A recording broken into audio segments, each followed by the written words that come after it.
I'm very excited to welcome you to the Gabelli Center for Teaching and Learning Presidential Speaker Series, AI, Minds, Machines, Meaning, Teaching, Learning, and Thinking in the AI Age. And our second lecture, entitled Our Relationship with Technology, with Dr. Tom Chatfield, our special guest. The Presidential Speaker Series is designed to foster conversation at Iona and in the wider community on the nature and value of education. And these talks are a forum for discussion, inquiry, and experiment.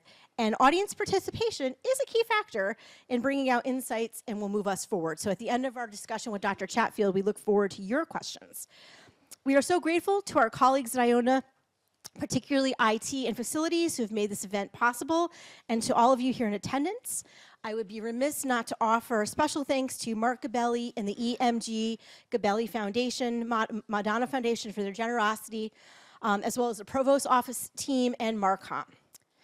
Dr. Tom Chatfield, at Tom Chatfield, is a British author, tech philosopher, and educator. His books exploring contemporary culture, most recently Live This Book, and the best-selling textbook Critical Thinking, researched as a visiting associate at the Oxford Internet Institute, are published in over 30 languages. His debut novel, This is Gomorrah, was published worldwide in July 2019 to great acclaim. Dr. Chatfield is interested in improving our understanding of digital technology and its uses in policy, education, and engagement. He's particularly interested in AI ethics, critical thinking, and future skills with business schools, universities, and companies around the world, as well as working with award-winning online courses for both academic institutions and businesses. Tom is currently a member of the British Library Advisory Council, chair of the Authors Licensing and Collecting Society, and co-chair of the Copyright Licensing Agency. He's a faculty member at London School of Life, an associate at Perspectiva, researching the ethics of technology, and an academic advisor to schools and universities across the UK. His past collaborators include Google, the BBC, Channel 4 Education, Pearson, Future Lab, and a list of many, many others.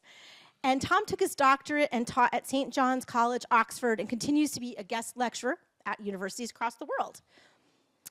As a speaker and a broadcaster, Tom's appearances include TED Global and the Cannes Lions Festival, Authors at Google, the World Congress on Information Technology, and many, many others.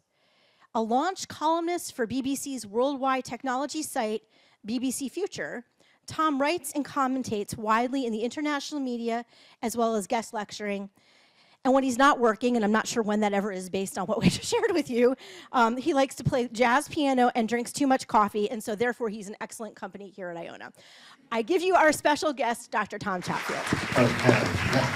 Thank you so much. It's exhausting just listening to everything I do. It's really great to be here. And I'd just like to offer my sincere thanks to you for coming on your Tuesday night, to Iona University, to the Gabelli Center for Teaching and Learning, to President Carey, to Provost Mulligan, and to Jim Mustick, who's been looking after me and plying me with coffee, but no jazz as yet. So I hope the volume's okay and I'm nice and clear, and you can bear with me for being British. I'll try not to be too British, but when I'm in America, I tend to become more and more English, until eventually I'm just wandering around demanding hot tea. So I want to talk to you about technology and humanity. And I want to take you on a very, very long journey. It will hopefully fly past, but it's going to span about 3 million years. And the reason I want to do this is that I think if we want to think in an interesting and humane way about the incredible technologies at our fingertips today, about artificial intelligence, about big data, about the way technology is kind of interwoven with our lives, I think to think about this in a sort of rich manner, we need to ask the question, well, what actually is technology? How does it relate to us? And I'll give you a hint. I don't think that we do ourselves any favors as citizens, as educators, as individuals, as a community, when we assume that technology is just this stuff. My beautiful little phone here, a little bit out of date, but we often treat technology as gadgets, as stuff that we can pick up and put down. It's got features that we use. And I'm here to tell you this is wrong. This is completely wrong. It's quite dangerous, in fact. So the journey I want to take you on is the deep history of us and technology, what it actually is, what we actually are, and then what we should do about it. So by the time I get to the end, you'll know. It'll all be good.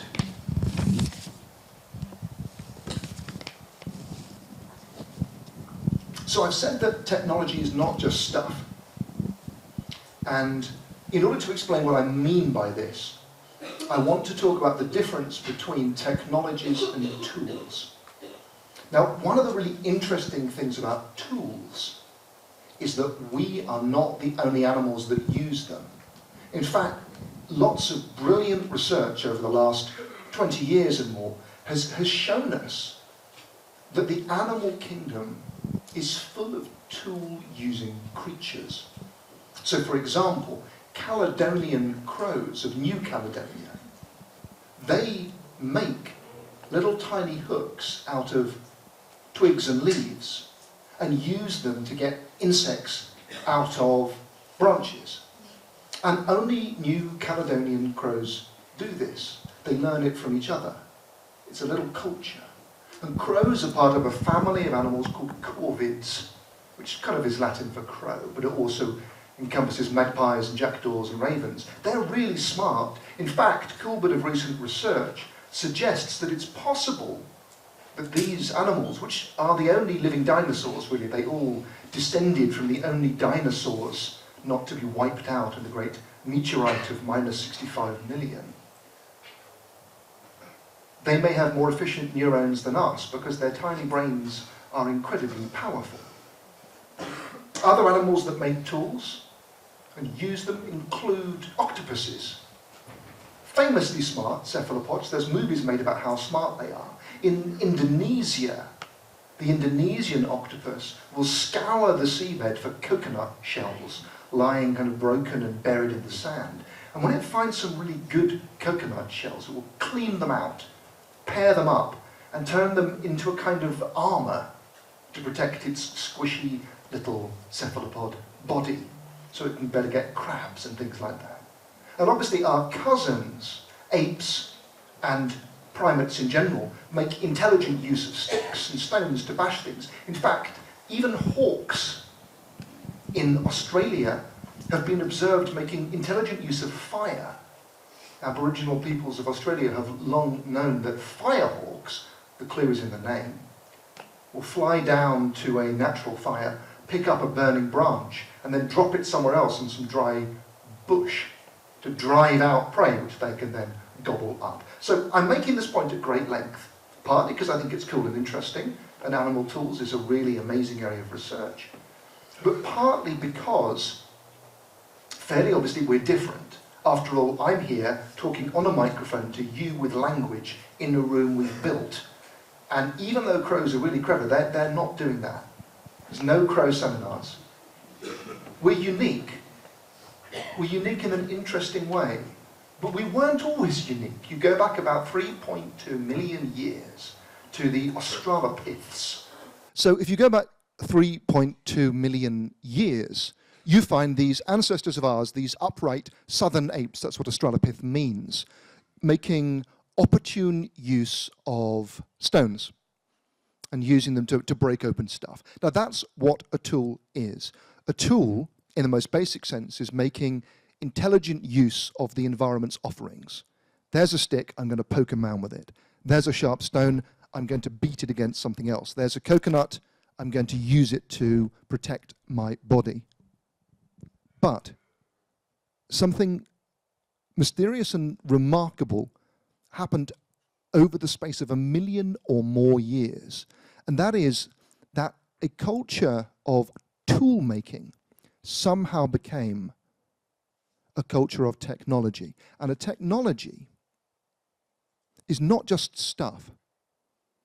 A technology is a body of knowledge and expertise that is passed on and improved between generations.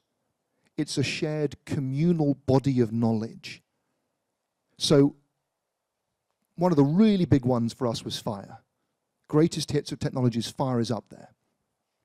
Now, plenty of animals make opportune use of fire. But maybe 1 million years ago, the evidence is very open to interpretation.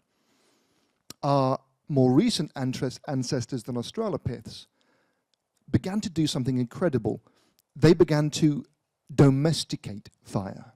So they began to take naturally occurring fire and reproduce it with kindling and carry around little bits of kindling and tinder.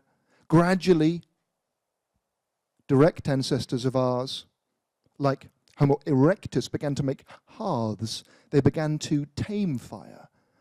And the crucial thing about this is that no matter how smart you are as an individual, and in some ways an octopus is smarter than us when it comes to manipulating its immediate environment or changing color, we can't really do that. No matter how smart you are, you can't in one lifetime just work out how to use tinder and kindling and make a hearth and domesticate a fire and carry this stuff around with you and use flints or bows for a spark. You can't do that. It requires generations of effort and imitation and improvement. It requires a species that learns not individually but collectively. And not just collectively like termites or ants who make these incredible structures without ever knowing what they are. It requires a species that thinks and imagines and wonders what might happen if we did that. To quote the economist W. Brian Arthur, a technology is constructed mentally before it is constructed physically.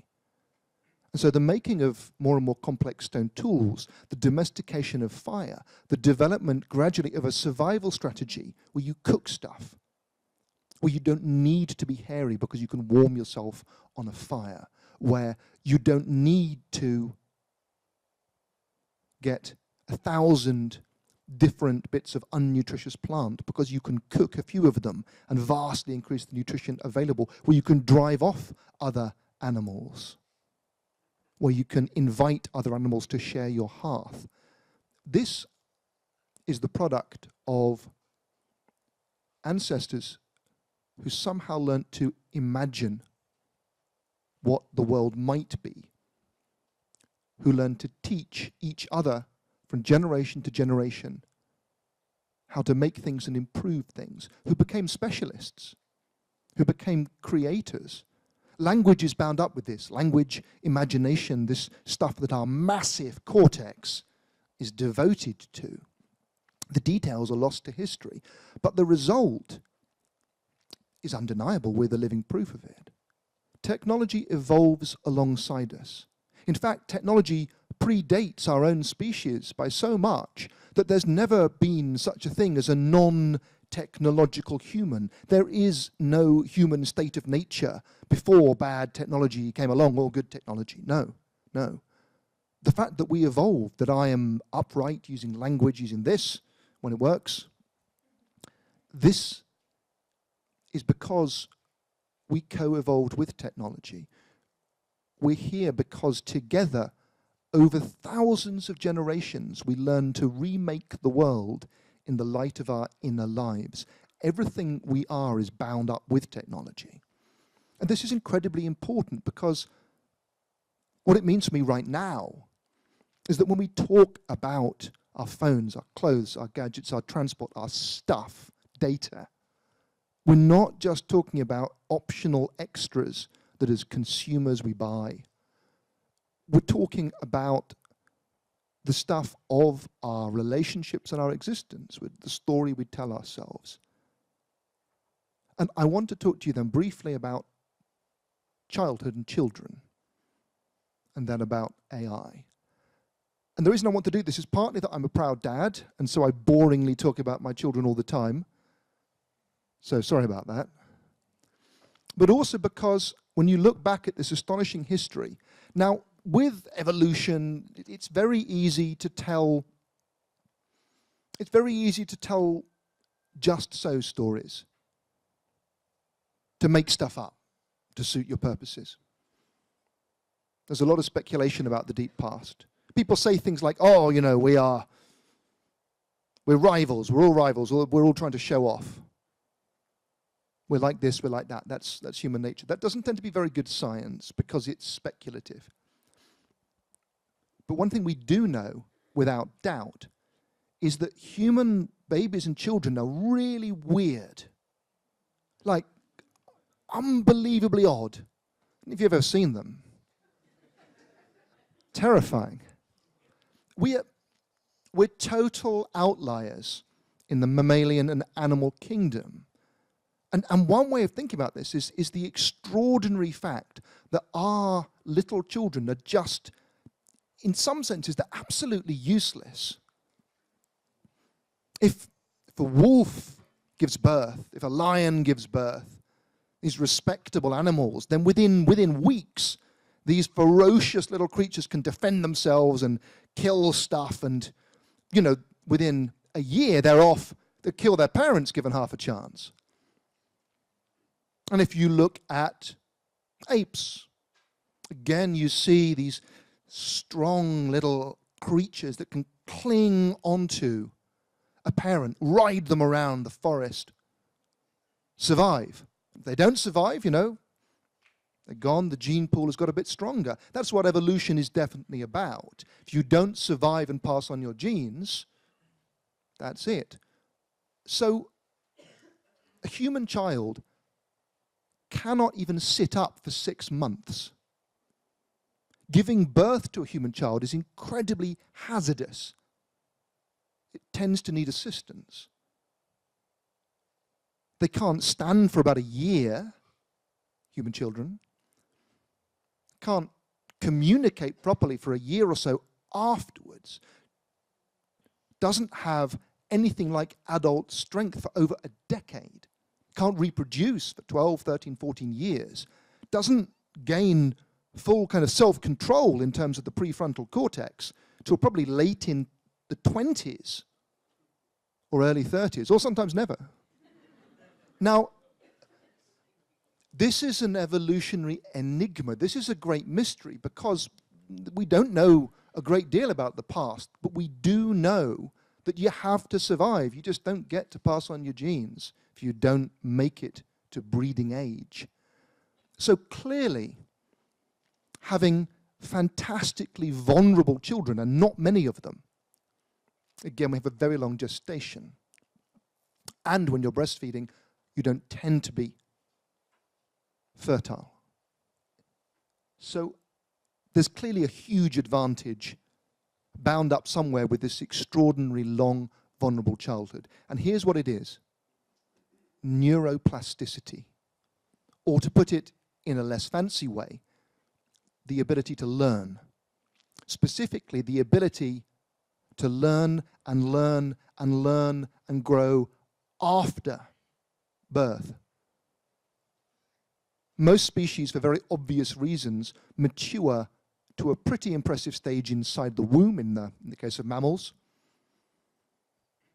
and are pretty formidable by the time they get out. But human survival, the human strategy that our ancestors developed, is predicated upon this extraordinary, prolonged, vulnerable childhood. Why? Technology. Because the stuff that allows us to thrive, in fact, the stuff that allows us to thrive everywhere on this planet, any climate, any place, no matter how challenging, we have settled it. At great cost sometimes, but we have. That supreme adaptability is entirely reliant on the fact that we are incredibly able to learn and adapt and acquire understanding and language and culture after being born. We have to be incredibly vulnerable because our brains go on growing and learning, in fact, through all of our lives. This is an incredibly fundamental fact. It's a really obvious fact, and it brings with it another thing that's super obvious, but I think not talked about enough, and that's the fact that, well, In order to raise these incredibly vulnerable children, you need parents who are prepared to sacrifice to an extraordinary degree. Children's dependency requires adult care and compassion. If I was a lion, my kids are 6 months, I'd be off. Bye. And so would mum. Done. But we look after not only our own children, but other people's children. As grandparents, as extended families, we have an extraordinary capacity for care and nurture. We have to. If we didn't have this, we wouldn't continue to exist. Specifically, we have to be very good at teaching. Teaching and learning. It may not seem like it sometimes, but the human species is incredibly good at passing on information. The philosopher and psychologist Alison Gopnik has a lovely line on this. She's written a very brilliant book that I would commend to you called The Philosophical Baby. It's not literally about baby philosophers, it's a clever device. She calls children the R&D department of the human species, the research and development department. And what she means by this is the fact that each new generation learns language, learns how to use technology, learns the culture, this vast inherited thing, but also remixes it, but also improvises and changes and challenges. Sitting here now, listening to me, lots of things going through your minds. Maybe you'd like to be somewhere else, maybe, who knows? But, crucially, what's not going on is me just saying stuff and people just writing it down and that being set down forever and ever and ever. If I'm doing my job properly, provoking people to have ideas and to do things that I've never even dreamt of with the stuff I'm saying, with the things I'm coming up with. 30 years ago, I was sitting in lecture theatres, listening to people give talks. I didn't have a mobile phone because they didn't exist. I wasn't online because the web wasn't widely distributed. If you told me that I would have a device in my pocket that could translate any language, answer any question, video people, and then change their facial expressions in amusing ways, give me access to every book ever written, locate me with GPS, draw a map, and that my microphone still wouldn't consistently work, I would have thought you were a mad person. And yet that's normal. That's normal now. It's so normal that we complain about it. And rightly so. We're never content. We are engaged in the constant collective project of reinventing ourselves, of debating what it is to be human. Our technology is evolving alongside us. But crucially, all of us are born into prehistory and then have to be taught a way out. When my children were born, they're not terribly different to the children born to my ancient ancestors 10,000 years ago. If you gave me 2 late Paleolithic babies, which would be a hard thing to do, but if you did, and I educated them in my home, they would become modern children. They might have slight differences in their ability to digest lactose, or the size of their teeth, or the color of their eyes, because blue eyes have not been around for 10,000 years. But almost everything that makes you and me modern is a product of nurture rather than nature. It's the collective business of culture and technology. And this is extraordinarily important. I've tried to tell you a little story about how technology is, it's not just stuff, it's this shared body of knowledge, this evolving network of networks, this thing that's been our evolutionary companion at every step along the way of our existence as a species. And the second thing I want to say is that when it comes to me and you and who we are, the idea of me just being a solitary mind sitting and chatting to you is again a very bad description of what it is to be human. This little beauty here is part of my mind. It's part of me. Now, I'm a bewildered Brit. I don't know New York very well, apart from in movies. But when I'm here, like anybody else, I can walk around Manhattan with my GPS and reviews and some translation if I find someone particularly hard to follow. And I can share photos of what I'm eating, and I can go to interesting places and so on and so on. I can pay with my phone. And that makes me very different to someone born 100 years ago. It makes me very different to me 30 years ago. There's a lovely philosophical paper from 20 years ago now called The Extended Mind by the philosophers Andy Clark and Dave Chalmers. And they made a point that didn't seem as obvious then. Every time we as people outsource aspects of our mental lives to technologies, we are, to a degree, extending our minds into the world around us. When one of our ancient ancestors first made marks in a stone to count, or used their fingers to add up, or drew a picture of some epic event that they wanted to commemorate and memorialize, to some degree, part of their mind was being instantiated, was being embodied in the things outside them.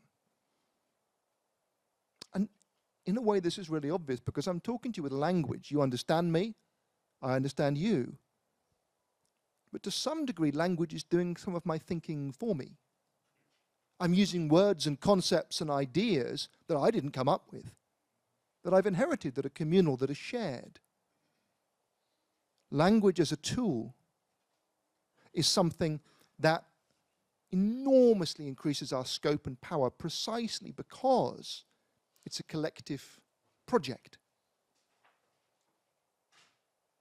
And this is becoming increasingly important today when, through technologies like artificial intelligence, we're taking language, we're taking culture, we're taking all the stuff that we have generated,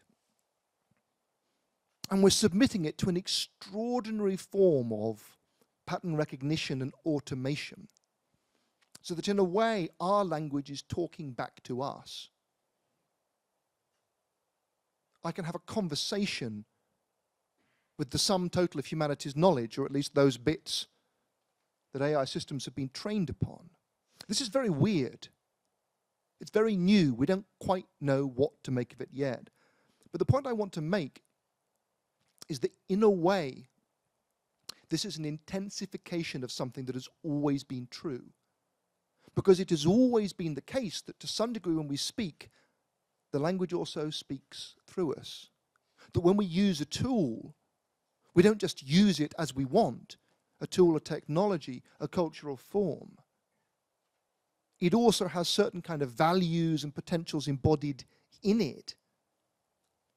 And by extending our minds into our tools, we have to acknowledge that we're not in complete control. So, a few words on the original philosopher of information, at least in the Western tradition, Plato. Greek philosopher. His name wasn't actually Plato. Plato was kind of a nickname. It means broad-shouldered, because he was very good at wrestling. Big thing in Greece. Now, he was writing about 2,500 years ago, at an extraordinary time in history, when a new information technology was getting everyone very worried. That new technology, or that young technology, was writing. And a lot of people were deeply concerned about what writing might mean. And Plato explored some of this in a famous dialogue known as the Phaedrus, after one of the lead characters in it. Here's some of the things that he said, or rather had some characters say, in the Phaedrus about writing. They said, you've got to watch out, I'm paraphrasing here. You've got to watch out for writing because it will encourage forgetfulness. It's like bad actors performing a play. You'll say things, and it will sound like you know what you're talking about, but you won't. There'll be a semblance of meaning, but actually, forgetfulness and pretending. And also, writing can't speak back for itself. It might seem to, but you can't ask a text what it means. Writing is dangerous because it separates words and ideas from the people who came up with them. If I'm standing here and we're doing our Q&A afterwards, you can say, Tom, what did you mean? you're talking rubbish. Or you made a really good point, or whatever. Whereas, if you're reading my book, you can argue with it in the margins all you like, but it can't speak back. And of course, you can copy and paste the things I've written without understanding them. So Plato recognized the lifelessness and the power of writing, and that these were one and the same thing, that by separating words and ideas from their originators, it created an extraordinary way to spread these ideas through time and place, to turn them into something shared that people built upon. At the time, in Europe and elsewhere, the oral traditions involved storytelling, involved myths, legends. The retelling of a myth, of a story, was how you kept it alive. And again, that noble tradition, that cultural glue, was threatened by the written word. But of course, the written word was also empowering in ways Plato could barely anticipate. I don't want to go on too much about Plato, but he was remarkably prescient, perhaps because he's been very influential, and perhaps because some of the concerns he dealt with are still very current as issues. In another dialogue, sometimes known as the Gorgias, he worried about rhetoric, the art of manipulative speech. He criticized the teaching of rhetoric, of persuasion, through the character of Gorgias, who was a real historical rhetorician, as being like a chef, a cook, who gave out tasty sweets to people, who made stuff sound good and digestible and nice and easy, and thus persuaded people even of incorrect things, rather than a doctor who's trying to give out medicine that does you good but tastes disgusting. I think it's fair to say that this is basically a version of debates we have today about social media, where we spend a lot of time, perhaps quite rightly, worrying out the difference between something that goes viral and is appealing and is engaging, and something that is true and will actually help you get better or do the right thing. Ideally, they're the same thing, but people are very vulnerable to manipulation. Now, why am I banging on about Plato? Well, partly because Plato's great, but partly because these very ancient concerns about truth and understanding and language are still present beneath the surface of current debates. And they're present and they're urgent because we are extraordinarily vulnerable to be technological, social, incredible learning, sharing animals. We are incredibly vulnerable in certain ways because we think through our friendships, our language, our tools. In the realm of technology, many of you may have heard of dark patterns.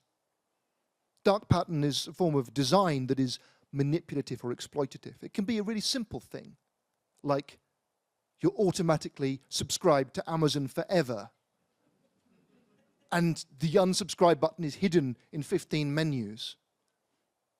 Or it can be a subtle thing, such as hidden in the terms and conditions is the fact that everything you say is being sent to China for AIs to be trained on it, and so on and so on.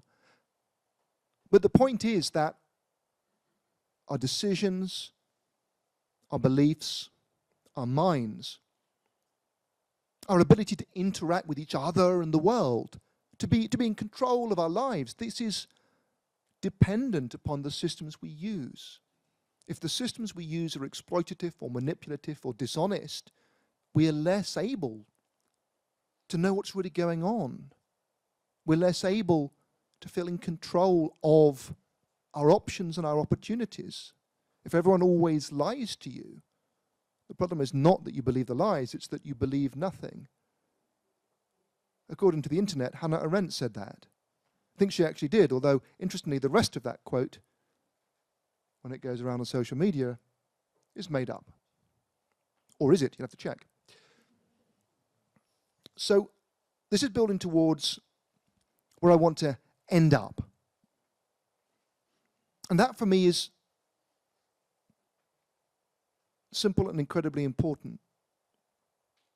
What does it look like for us together to have an informed negotiation with the technologies surrounding us?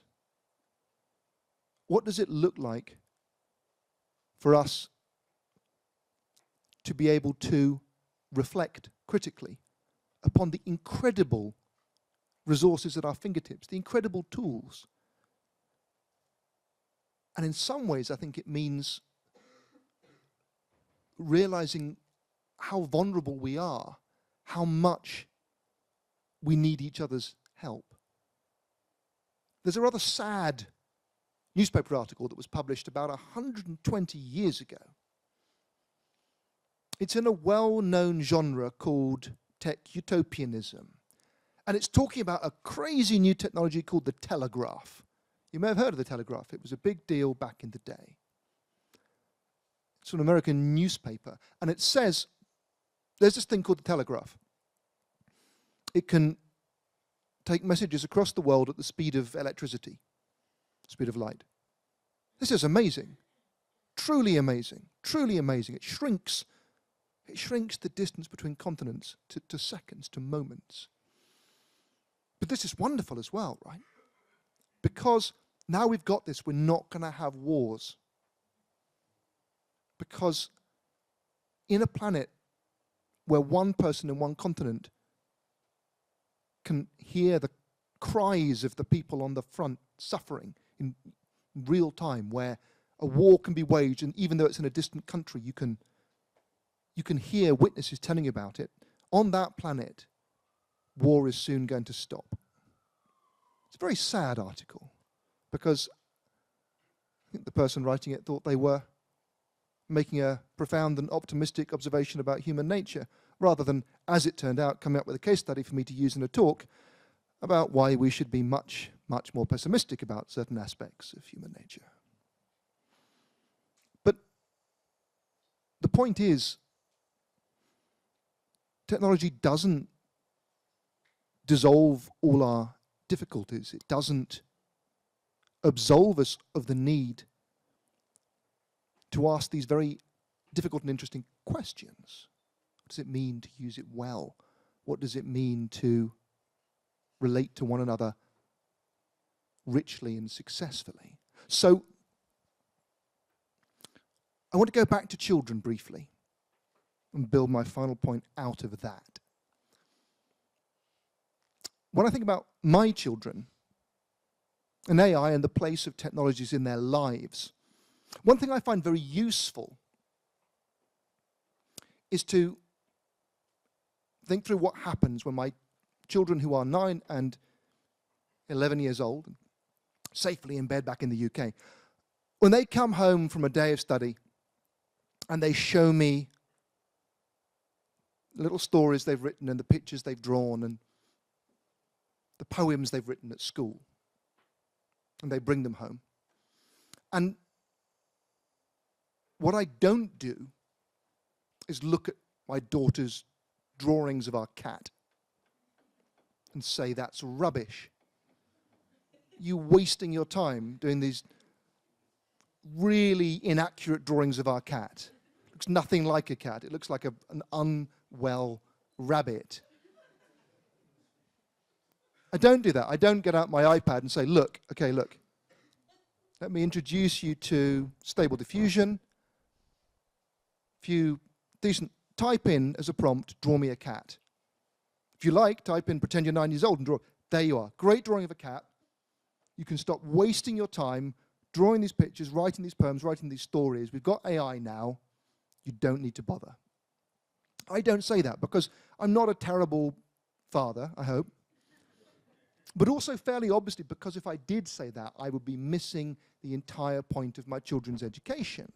I'd be misunderstanding human nature and culture, because the point of my children writing stuff and drawing things is not to increase the world's supply of cat drawings. That is not the point. The world has got plenty of cat drawings.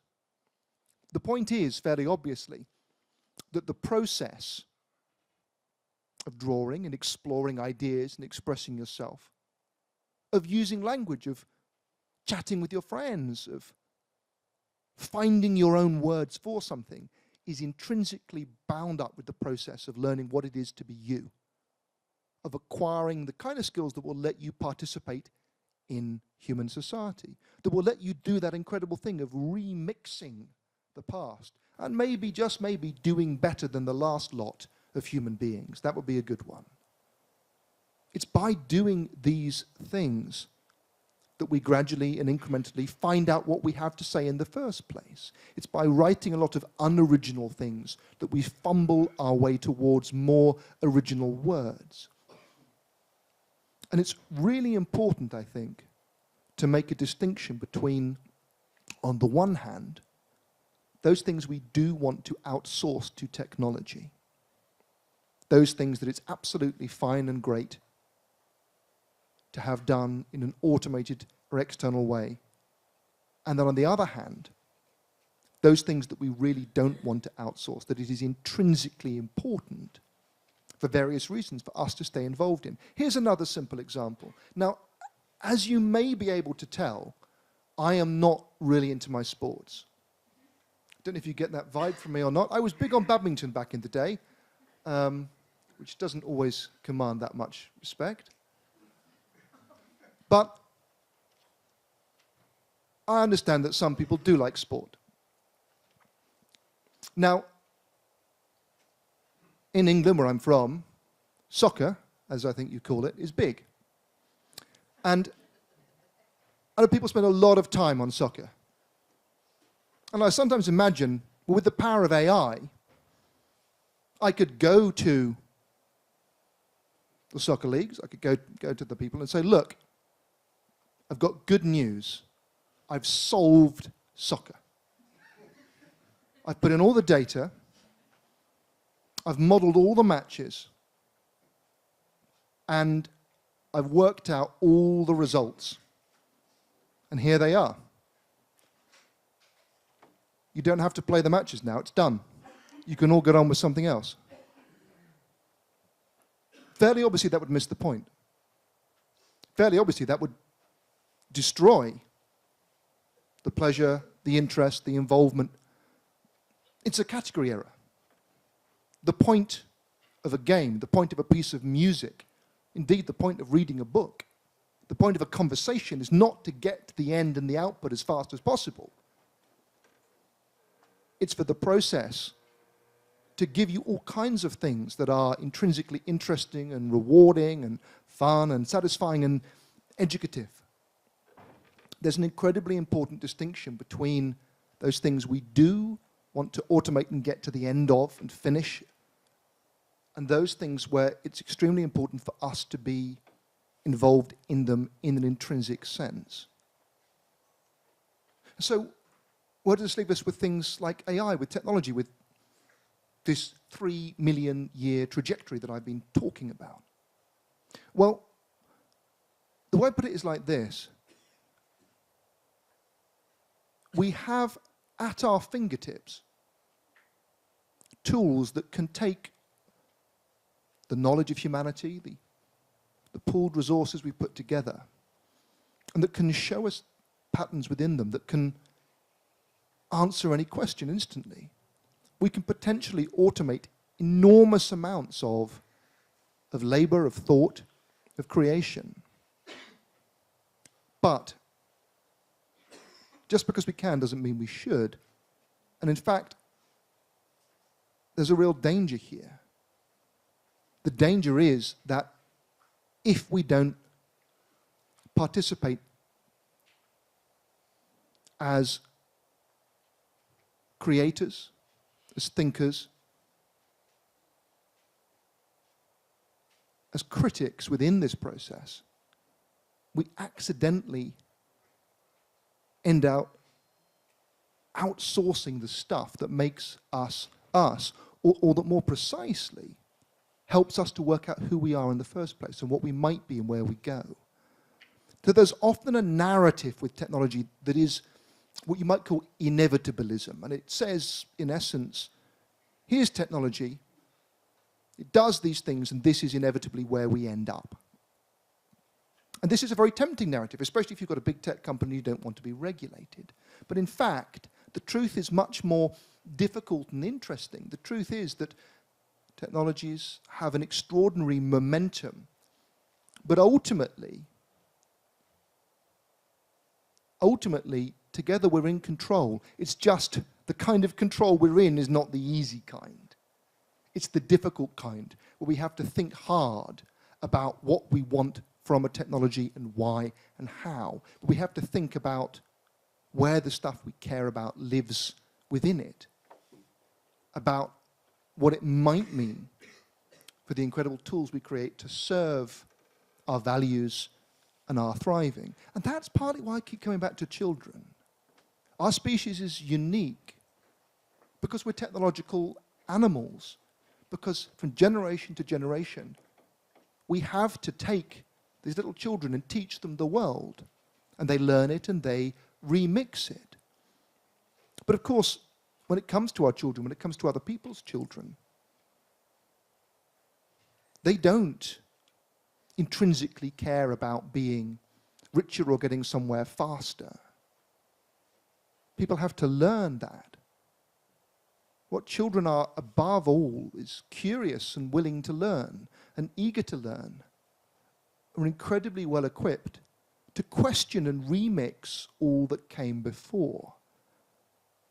And so what I want when we talk about our relationships with and through technology is for us to foreground this question. Given all that I can do, what do I want to do? What should I do and why? Given all that's on offer here, given the ways I have of acting with the world, well, which of these are meaningful to me? With AI, we have technologies that can provide you with an instant answer to any question that you can think of. But then, how do you know that you're asking a question that's worth answering in the first place? How do you know you're asking the right questions? The only way you know that is by pausing, is by taking a step back. And that's what I would like you to do just for the last minute before we go into the open questions. Because, of course, there's an infinite category of question that no AI can answer, that no technology can answer. What do you care about? What's important to you? What do you love doing and why? What makes it worth getting up in the morning? What excites you? What worries you? And so on. These are questions that neither Google nor ChatGPT can answer correctly for you, although, my goodness, they'll suggest some answers.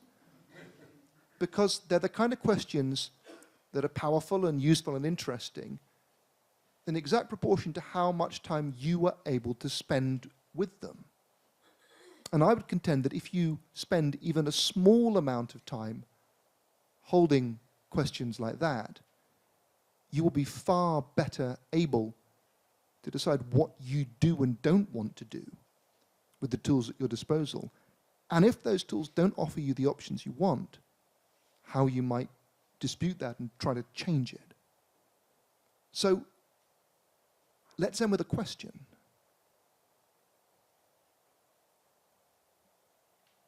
What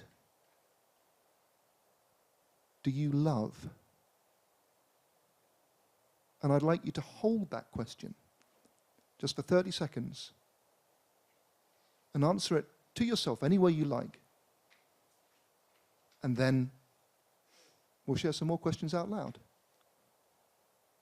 Thank you very much.